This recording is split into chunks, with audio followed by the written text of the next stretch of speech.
This is Leader Time by FedNet, your podcast source for remarks by Senate Majority Leader Chuck Schumer and Republican Leader Mitch McConnell on the Senate floor during the 2024 lame duck session of Congress. On December 10th, Schumer discussed semiconductor manufacturing, nominations, disaster aid, artificial intelligence, and paid tribute to retiring Maryland Senator Ben Cardin. The following material is protected by copyright. Mr. President. The Majority Leader. To you, Mr. President.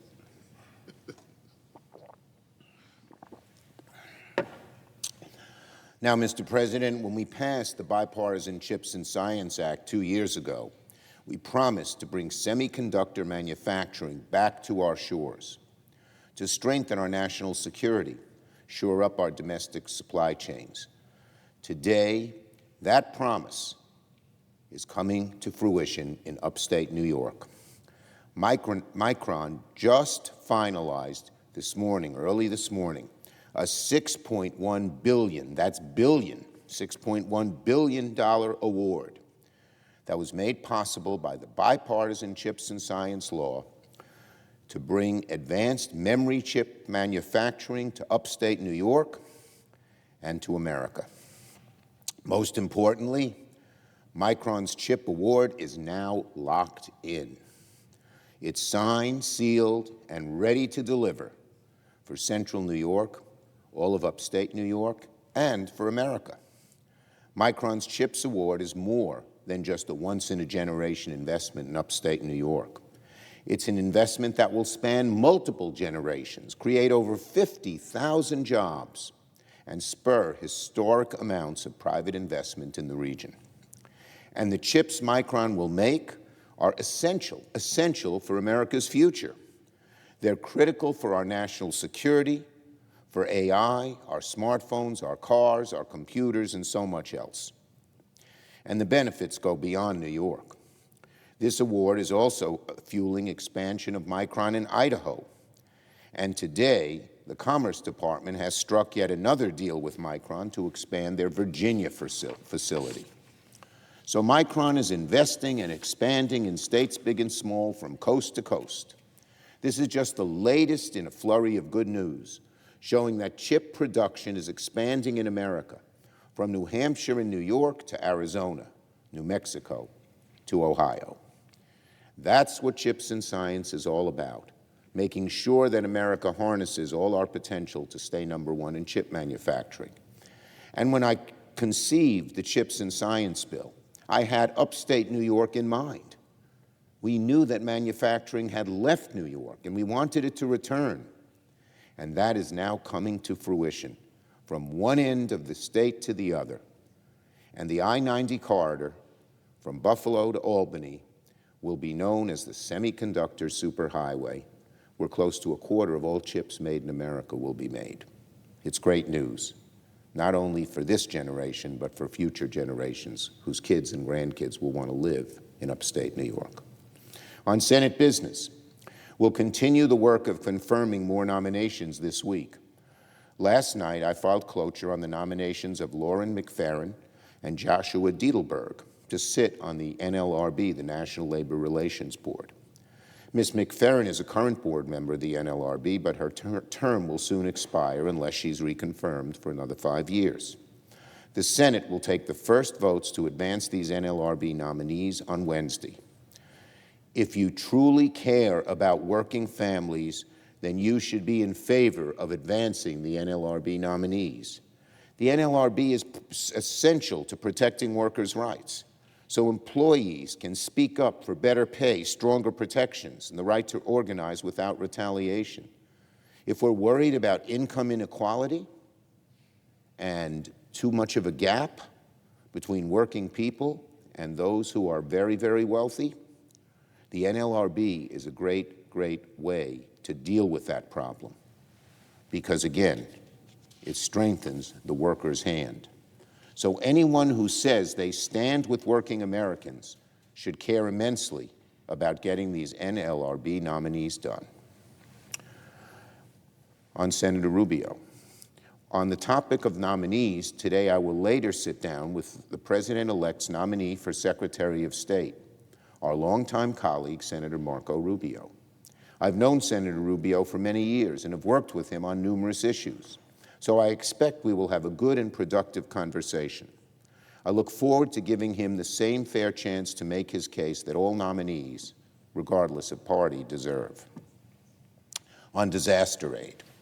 In 2024, Mr. President, at least 24 major disasters have battered communities across the United States, killing over 400 Americans, costing over $60 billion in damages. The true cost is certainly higher. These disasters and disasters of recent years have left the federal government's emergency resources all but depleted. So for the last month, I've worked with my colleagues to try and get a comprehensive disaster aid package done before the end of the year. I believe we must try as much as possible to get it done. And we on the Democratic side have been persistent in getting as many dollars as possible to help both blue and red states affected by the disaster. I remain hopeful and determined that we can reach a deal with our Republican counterparts. But the only way we're going to get a disaster package done is with a serious show of bipartisan cooperation. That's how the CRs work. Disaster aid is not a Democratic or Republican issue whatsoever. Mother Nature comes for us all, as we've seen in every part of the country, time and time again. On artificial intelligence. For more than a year, I've worked relentlessly with senators on both sides of the aisle to find a way forward on a strong bipartisan AI legislation. I created a bipartisan working group with Senators Heinrich, Rounds, and Young. With the help of our committee chairs and ranking members, we organized a never-before-seen bipartisan AI Insight Forum, many forums, 9 of them, to bring top experts from across the country.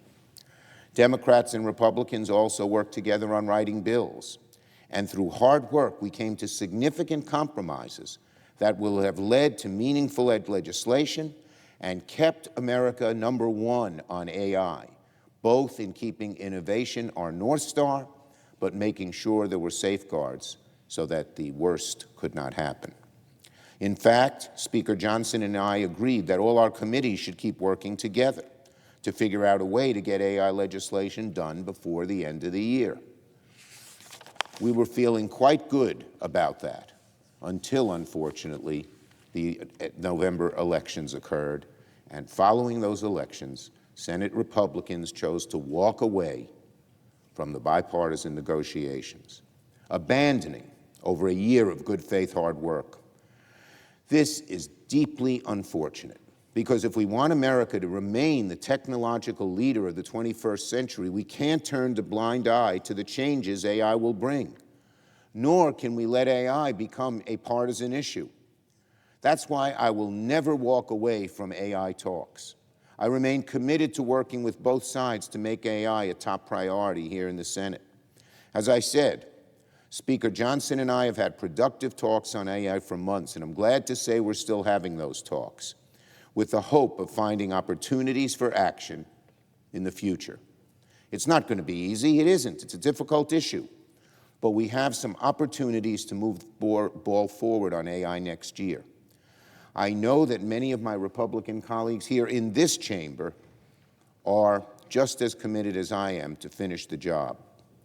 There are 2 senators I'd like to thank in particular on the Republican side, Senators Young and Rounds, who have been excellent bipartisan partners with Senator Heinrich and myself for over a year. I thank them for their hard work. I thank their staffs for their hard work and tell them we must keep going.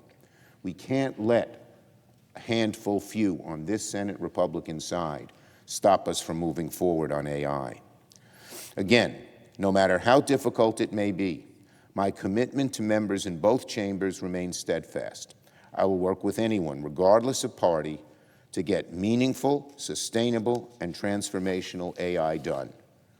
Transformational because of what AI could do to cure heart disease, to educate young people around the globe, to deal with our climate crisis. And sustainable so that we have guardrails that prevent AI if some bad force, whether it's a country or a raw group get hold of it, we prevent them from doing bad things and keep AI sustainable. We must get both done. Our outline and our work are a good step in that direction. We must continue to move forward. And finally, saying goodbye to Senator Ben Cardin. Today, one of the most beloved members of our caucus in this chamber and a very near and dear friend of mine will deliver his farewell address on the floor, and that's senior senator from Maryland, Senator Cardin. Everyone knows Ben. He's humble and modest, and they expect his speech will reflect that. But make no mistake about it, Ben's legacy is giant, and he's left an indelible mark on this institution, on his home state of Maryland, and on America. Now, it's no surprise that Ben and I became so close, and frankly, our wives, Iris and Myrna, have become very close friends because we're cut from the same cloth. We both began our careers in the state assembly before coming to Congress. Ben, I believe, he was elected when he was 23 years old, as I was, to the assembly. And we both have strong Jewish values.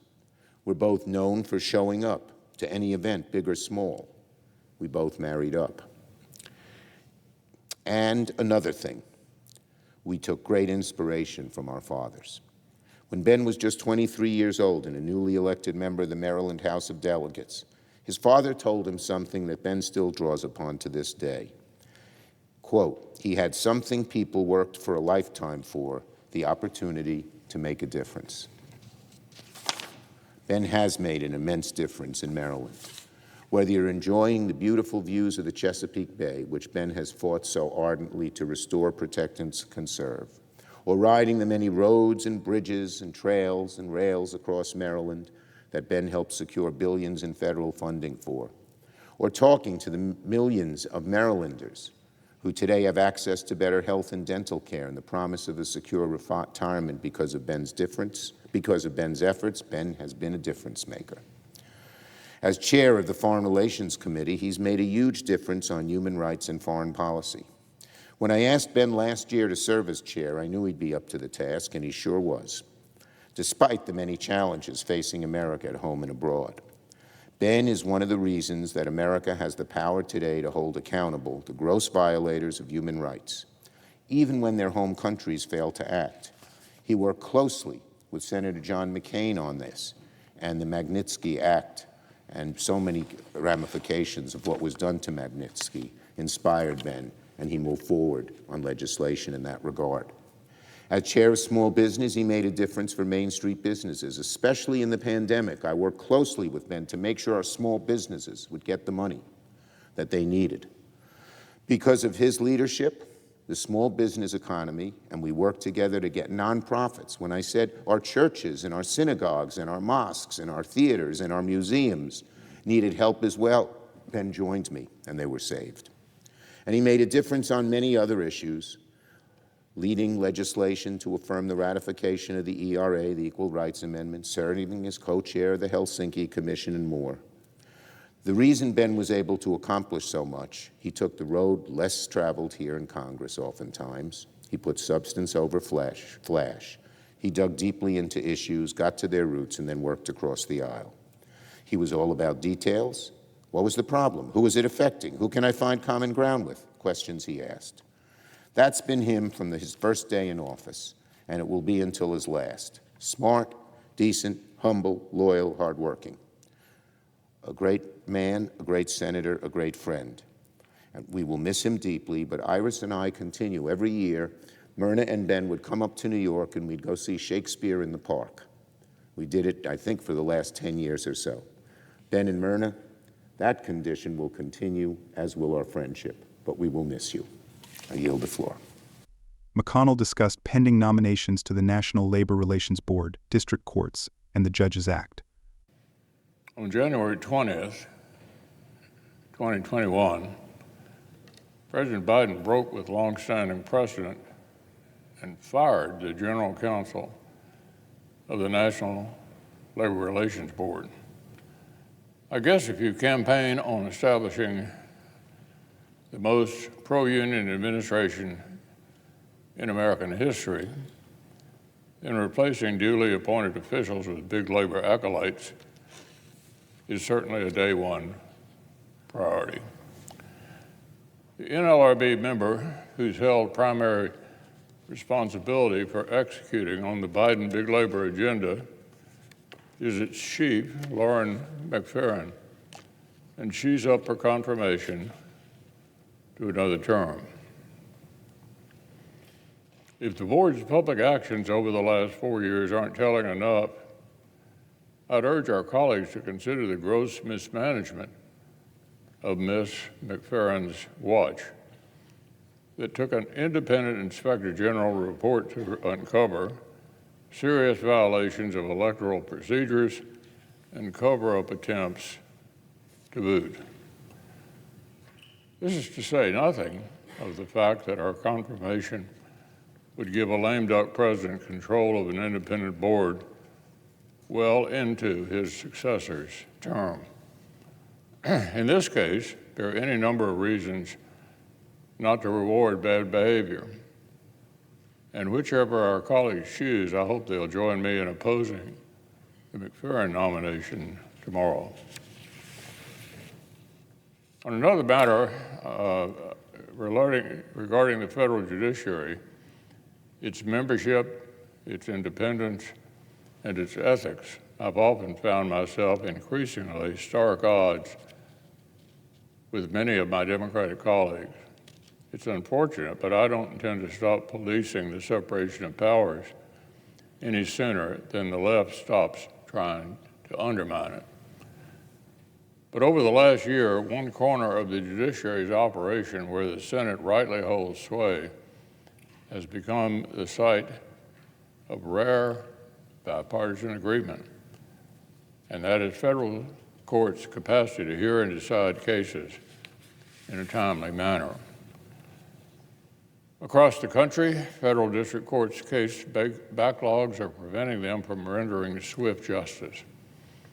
This past spring, the judiciary's own data recorded a 1-inch uptick in civil filings before district courts of 22%. The solution to this clear challenge, more district judgeships, has earned wide support. In April, the senior senator from Indiana introduced legislation that would steadily apportion larger benches to districts across the country over the next decade. In August, the Judges Act passed the Senate by unanimous consent, proving that the right to a speedy trial still enjoys overwhelming popularity. I was particularly encouraged by the vocal endorsement of my friend, the Democratic leader, who recognized the measure as, quote, very responsible, bipartisan, and prudent bill that would lead to a better functioning judiciary. Soon we expect the House to take up and pass the Judges Act with similar overwhelming support. And normally we could rest assured that such popular action would be signed into law without further ado. But maybe not this time. Last week, the White House seemed to suggest, through anonymous comment, that President Biden has concerns with the bill. I, for one, would be curious to hear the president's rationale. It's hard to imagine a justification for blocking the Judges Act that doesn't smack of naked partisanship. It's almost inconceivable that a lame duck president would consider vetoing such an obviously prudential step for any reason other than selfish spite. Litigants across America deserve their day in court. They deserve to know the federal judiciary has the bandwidth to carefully and thoroughly consider their cases. The president, the former chairman of the Senate Judiciary Committee, is well equipped to appreciate this fact, and I hope he acts accordingly. Thanks for listening to this FedNet podcast, and be sure to subscribe on your favorite podcast platform. This program is copyrighted by Federal Network, Incorporated, and provided for informational and educational purposes only, with all rights reserved. The unauthorized reproduction, distribution, or use of this episode without explicit permission from FedNet is prohibited. Visit us online at www.fednet.net and watch FedNet on Amazon Fire TV, Haystack News, and Local Now for coverage of the United States Congress like no one else.